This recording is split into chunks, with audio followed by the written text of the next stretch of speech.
Père, au nom du Père et du Fils et du Saint-Esprit, ainsi soit-il. Eh bien, chers frères, nous fêtons aujourd'hui Saint Jean de la Croix, un saint souvent méconnu tant pour sa vie, disons, que pour sa doctrine. Saint Jean de la Croix a vécu en plein milieu du XVIe siècle. Il est contemporain, comme vous le savez certainement, de Sainte Thérèse d'Avila, puisque l'un n'est jamais présenté sans l'autre. Il est donc, Saint Jean de la Croix, contemporain de Sainte Thérèse d'Avila dans ce siècle qui voit de nombreuses réformes. Il naît dans une famille pauvre et de sa vie on peut retenir 2 ou 3 événements seulement. Le premier à 5 ans, alors qu'il était probablement mis dans une école pour orphelins à cause de la condition de sa famille, il allait se noyer ou dans un puits, disaient certains, ou dans une lagune, une mare, peu importe. Il était en train de se noyer quand lui apparut une dame, une belle dame, qui lui tendit la main pour le sauver.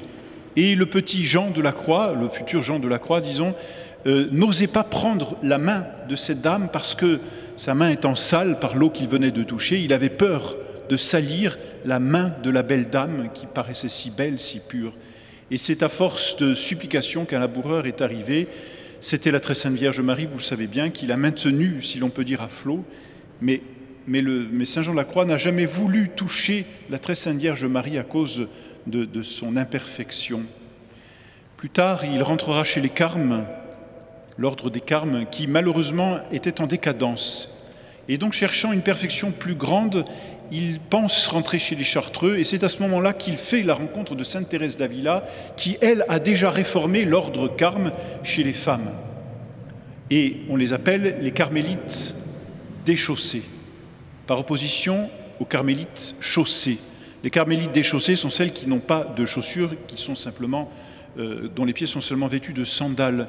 Et voulant réformer aussi, Sainte Thérèse d'Avila, réformer la branche masculine des Carmes, elle fait cette heureuse rencontre de Saint Jean de la Croix, qui finalement renonce à rentrer chez les Chartreux et décide de fonder, ou plutôt de refonder, de redonner à la vie carmélitaine un esprit qui est l'esprit de son fondateur, de son origine, et qui est un esprit de pénitence. Il y aura en Espagne de très grandes disputes entre justement les Carmes chaussés et les Carmes déchaux. Disputes qui iront au point que Saint Jean de la Croix sera arrêté par des Carmes chaussés, par des religieux, enfermé, emprisonné, mis dans un cachot, dans un couvent de Carmes, battu chaque jour, interdit de dire la messe, nourri de très peu de choses, et puis sans cesse moqué, vilipendé.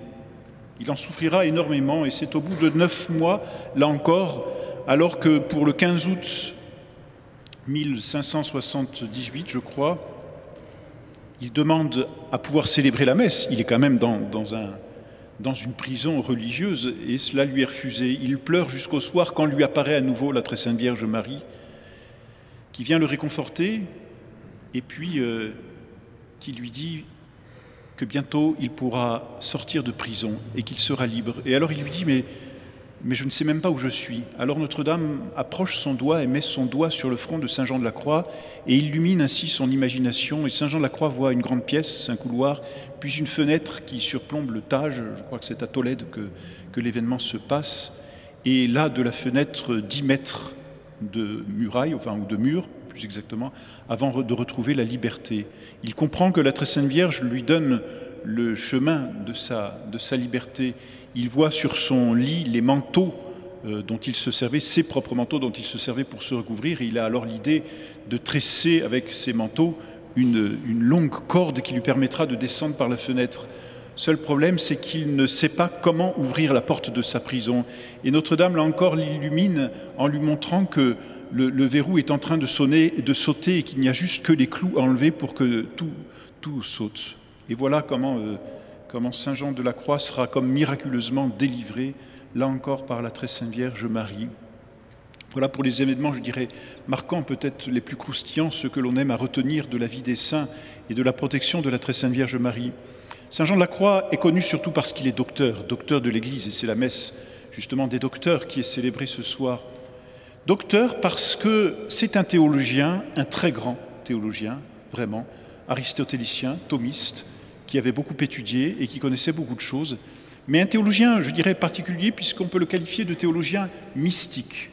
C'est-à-dire que c'est un théologien qui avait la science de l'âme et des progrès de l'âme. Vous voyez, quand on pense à un théologien, souvent on se dit c'est quelqu'un qui connaît Dieu, qui connaît sa théologie, c'est-à-dire la Sainte Trinité, les mystères, qui sait les enseigner, qui sait les expliquer. La théologie mystique va plus loin. Elle enseigne la doctrine qui permet à l'âme de se sanctifier. Et c'est toute la doctrine de saint Jean de la Croix et même de sainte Thérèse d'Avila. Elle est contenue dans ces grands livres, les principaux livres que sont La montée du Carmel, La nuit obscure ou La vive flamme d'amour. La vie mystique, qui est la vie de toute âme chrétienne, c'est-à-dire de toute âme qui veut Dieu, est une vie qui doit normalement aller de progrès en progrès, de bien en mieux, jusqu'à la perfection. C'est ainsi que c'est résumé, tant d'ailleurs par saint Jean de la Croix qu'ensuite par tous les auteurs spirituels modernes. Elle se résume comme à 3 grandes phases. Tout d'abord, il y a la phase de purification, la phase ensuite d'illumination, puis la phase unitive. La phase de purification, c'est celle où l'homme travaille essentiellement à enlever le péché mortel et à se mettre et à vivre en présence de Dieu par un effort. La phase illuminative, c'est lorsque le concours de Dieu vient se joindre au travail de l'homme, et alors le travail est beaucoup plus facile, le péché mortel n'existe plus, l'âme va de bien en mieux tout de même, et puis même l'oraison, la vie d'union à Dieu est plus facile. Et la dernière phase, c'est celle où Dieu travaille totalement, la phase unitive, où Dieu s'empare de l'âme. Mais pour résumer tout ce progrès, parce que bien sûr ce ne sont pas des cases qu'il faut franchir, mais pour résumer tout ce progrès, saint Jean de la Croix, peut-on dire, définit comme 3 points. Le premier, c'est le fait, je dirais, dont nous devons prendre conscience et sur lequel nous devons nous appuyer. Le second, c'est le moyen que nous devons employer. Et le troisième, c'est la fin que nous atteindrons alors. Le premier, et c'est le plus important, c'est la présence de Dieu dans notre âme. Saint Jean de la Croix, c'est une façon peut-être de résumer la vie spirituelle que l'on qualifie souvent d'ascension. Saint Jean de la Croix nous présente, c'est vrai, la vie spirituelle certainement comme une ascension parce qu'on va de progrès en progrès, de bien en mieux, mais pas comme une ascension qui nous élève ou qui nous fait sortir de nous-mêmes. Saint Jean de la Croix, d'ailleurs, comme sainte Thérèse dans son livre des Demeures, présente l'âme comme ayant au centre Dieu lui-même.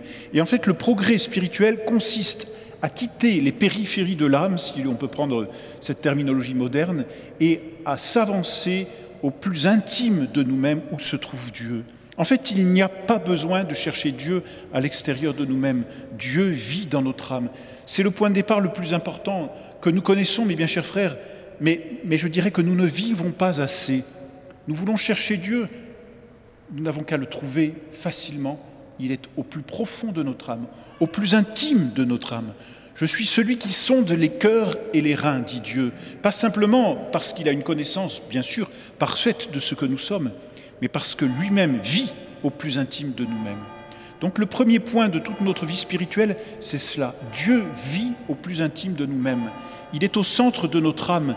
Et si nous ne le voyons pas, c'est parce que notre âme est trop recouverte de boue, de la boue du péché, ou même simplement des imperfections et de notre manque de considération de Dieu. La deuxième chose, c'est le chemin ou le moyen que nous devons utiliser pour retrouver Dieu au plus profond de nous. Et ce chemin, il est simple, c'est le dépouillement. Et le dépouillement total, la purification. Saint Jean de la Croix a laissé un petit schéma, croquis, si vous voulez, qui résume toute la vie spirituelle. Il met Dieu en haut qu'il faut atteindre, les différents chemins, et l'on voit plein de chemins, n'est-ce pas, mais qui se perdent et qui n'arrivent pas à Dieu et qui sont ornés. Et il y a au centre un seul chemin, droit, étroit, et dans lequel c'est écrit nada, nada, nada. Rien, rien, rien. C'est vraiment la doctrine théologique et spirituelle de saint Jean de la Croix, c'est par le dépouillement, c'est par la purification, c'est par le renoncement que l'on arrive à Dieu. D'où ces livres de nuit obscure, puisque la foi se vit dans la nuit de l'incompréhension, puisque nous adhérons à un mystère. L'espérance, dit-il, l'espérance suppose un dépouillement. Saint Jean de la Croix a cette petite phrase, on obtient, en parlant de l'espérance, autant qu'on espère. Et pourquoi on obtient si peu? parce que notre espérance est trop fondée encore sur nous-mêmes, pas assez sur Dieu. Et pour être totalement fondée sur Dieu, elle doit être totalement dépouillée de nous-mêmes. Et la charité, qui est l'amour de Dieu, est parfaite dans la mesure où on s'aime moins, dans la mesure où on est dépouillé. Et en fait, toute la théologie mystique de Saint Jean de la Croix consiste précisément à expliquer ces différents renoncements, ces étapes du renoncement, d'abord le péché mortel, puis le péché véniel, puis les imperfections, puis le don de soi, etc., jusqu'à posséder Dieu. Et enfin, à quoi arrive-t-on? À quoi arrive-t-on? Eh bien, dans cette nuit, dans cette obscurité, car c'est ainsi qu'il appelle justement cette région où Dieu, qui est lumière, est si obscur pour nous, n'est-ce pas, comme le soleil obscurcit ou empêche le hibou ou les oiseaux de nuit de voir. Eh bien, Saint Jean de la Croix explique qu'ensuite, lorsqu'on a pratiqué ce dépouillement, ce renoncement, on se repose en Dieu. Et même si l'on vit dans cette nuit et dans cette obscurité, il dit « l'âme vit dans le repos ». Et il explique ainsi que l'âme n'a plus d'efforts à faire pour vivre de Dieu, pour vivre en Dieu. Elle se repose habituellement, continuellement en Dieu, de sorte que tant l'oraison que le reste de ses activités de la journée ne sont qu'une seule et même action, le repos en Dieu. Voilà, chers étudiants, mes bien chers frères, un peu le résumé rapide, c'est vrai, de la doctrine mystique de Saint Jean de la Croix. Simplement, on peut regarder cela en disant « punaise, c'est vraiment compliqué, j'y arriverai jamais ». Non, c'est une doctrine qui est à notre portée. Si les théologiens, si les docteurs, c'est qu'ils nous livrent cet enseignement pour nous. Le gros problème de toutes nos vies, c'est que nous nous contentons de médiocrité. Nous nous contentons de choses superficielles. Nous nous contentons finalement de la tiédeur, voyez. Nous nous disons peut-être « je suis en état de grâce, cela suffit ». Et en fait, nous ne cherchons pas à contenter Dieu, nous cherchons à nous contenter nous-mêmes. Voilà pourquoi nous nous contentons de peu, parce que nous ne cherchons pas à contenter Dieu. Et nous ne donnons pas assez au bon Dieu. Et c'est ça que Saint Jean de la Croix veut faire passer. Et c'est toute la réforme de l'ordre carme. Et les carmes des chaux sont des maîtres véritablement de vie spirituelle par leur dépouillement et justement par leur plénitude de vie de Dieu, comme d'ailleurs dans tous les ordres religieux. Mais aussi, comme toute vie chrétienne, la vie chrétienne ne consiste pas à éviter le péché mortel. La vie chrétienne ne consiste pas simplement à vivre en état de grâce.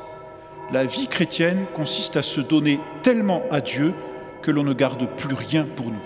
Et cela passe par le renoncement et par les nuits obscures dont parle Saint Jean de la Croix. Alors, demandons cette grâce d'avoir de grands désirs. Demandons cette grâce de vouloir la sainteté. Vouloir la sainteté, ce n'est pas vouloir notre perfection, c'est d'abord vouloir le bien de Dieu. Et nous sommes trop tournés vers nous-mêmes lorsque nous parlons de sainteté. Nous sommes trop tournés vers notre âme lorsque nous cherchons le progrès spirituel. Et nous oublions qu'il nous faut uniquement nous tourner vers Dieu qui nous sanctifie. Et c'est dans la mesure du don de nous-mêmes à Dieu que Dieu peut travailler dans notre âme. Alors demandons cette grâce, mes bien chers frères, à Saint Jean de la Croix, d'avoir ce désir des sommets de la vie mystique, d'avoir ce désir finalement de vivre perpétuellement en présence de Dieu, non seulement de le connaître, non seulement d'espérer, non seulement de l'aimer, mais d'être tout en lui, de tout voir par son amour et de jouir dès ici-bas d'un premier repos, certes dans l'obscurité, en attendant le repos éternel, mais qui est dans la lumière éternelle, lux aeterna, et requiem aeternam, comme nous chantons, n'est-ce pas, pour les messes des morts. Ce n'est rien d'autre que ce requiem aeternam et que cette lux perpetua, ce n'est rien d'autre que le sommet, que l'aboutissement de toute la vie mystique. Ainsi soit-il. Au nom du Père et du Fils et du Saint-Esprit, ainsi soit-il.